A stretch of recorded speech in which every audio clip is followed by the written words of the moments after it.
Hello students, हमने अभी तक शिक्षा का शाब्दिक अर्थ पढ़ा था। आज हम शिक्षा का संकुचित अर्थ के बारे में अध्ययन करेंगे। शिक्षा का सबसे प्रचलित रूप ही उसका संकुचित रूप है। जनसाधारण की यह धारणा होती है कि विद्यालय में प्रदान की जाने वाली शिक्षा, जिसमें सब कुछ पूर्व निर्धारित होता है, वही शिक्षा है। इसमें पाठ्यक्रम पूर्व निर्धारित होता है, निश्चित शिक्षण विधियाँ होती हैं, पाठ्य पुस्तक की निश्चितता और बहुलता होती है। इसमें शिक्षकों का स्थान प्रमुख होता है। यह शिक्षा जीवन के कुछ ही वर्षों तक चलती है, इसीलिए इसके पुस्तकीय ज्ञान या विद्यालयी शिक्षा भी संज्ञा दी गई है। थॉमसन शिक्षा का एक विषय इस प्रकार का वातावरण मानते हैं जिसका प्रभाव सीधा सीधा बालक के चिंतन पर पड़ता है, दृष्टिकोण और व्यवहार करने की आदतों पर स्थायी रूप से परिवर्तन करता है। जे.एस. मैकेंजी ने भी शिक्षा का संकुचित अर्थ दिया है। उन्होंने कहा है कि शिक्षा से हमारा अभिप्राय है कि हमारी उन शक्तियों के विकास से और उन्नति के लिए चेतनापूर्वक किए गए प्रयासों से लिया जाता है।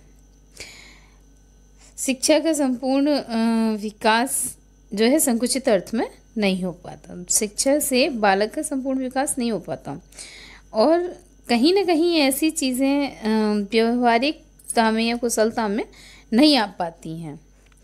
बच्चे राष्ट्र का निर्माण तो कर सकता है, लेकिन व्यवहारिक कुशलता नहीं आ सकती उसमें। शिक्षा का व्यापक अर्थ। व्यापक अर्थ में शिक्षा से तात्पर्य है जो हम सीखते हैं, अर्जित करते हैं।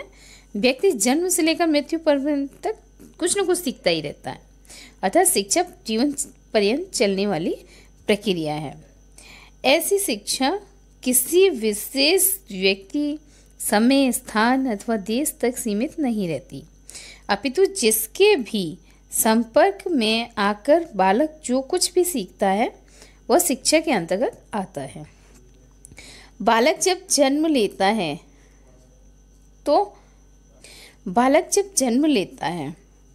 तो वह शिशु अवस्था में कुछ न कुछ समय अवस्था के अनुसार सीखने की प्रक्रिया उसकी चलती रहती है और जन्म लेने के साथ ही उसकी सीखने की प्रक्रिया शुरू हो जाती है। उसकी प्रथम सीख उसकी माँ की गोद की अवस्था होती है। उस अवस्था में वह अपने माँ की सबसे पहले पहचान करता है, फिर पिता की, धीरे धीरे समाज की, आखिरकार सभी रिश्तों की, और समाज में एक अपना स्थान बनाता है। धीरे धीरे वह अपने परिवेश, वातावरण, वस्तुओं, व्यक्तियों आदि से सीखता है। व्यक्ति सजीव, निर्जीव, जीव जंतु, पौधे, पुष्प आदि सभी से कुछ न कुछ सीखता है तथा यह प्रक्रिया जीवन पर्यंत चलने वाली है।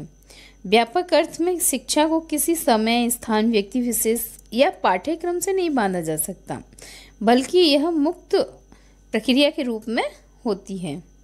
कुछ शिक्षा शास्त्री यह मानते हैं कि जीवन ही शिक्षा है और शिक्षा ही मुक्त प्रक्रिया के रूप में जीवन है। बालक जिन व्यक्तियों व वस्तुओं के संपर्क में आता है वह ही उनके शिक्षक है। उसके जीवन भर के संपूर्ण अनुभव जो उसे सिखाते हैं वह भी उसके लिए शिक्षा ही है। मैकेंजी के अनुसार व्यापक दृष्टि से शिक्षा जीवन पर्यंत चलने वाली प्रक्रिया है और जीवन के प्रत्येक अनुभव के द्वारा इसका विकास होता है। डम्बिल के अनुसार भी उन्होंने बोला है, डम्बिल ने, शिक्षा के व्यापक अर्थ में वे सभी प्रभाव आते हैं जो व्यक्ति को जन्म से लेकर मृत्यु तक प्रभावित करते हैं।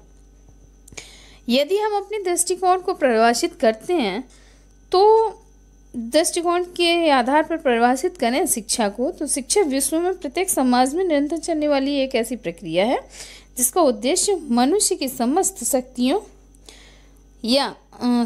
ज्ञान, कला, कौशल का विकास करते हुए उसके चारों ओर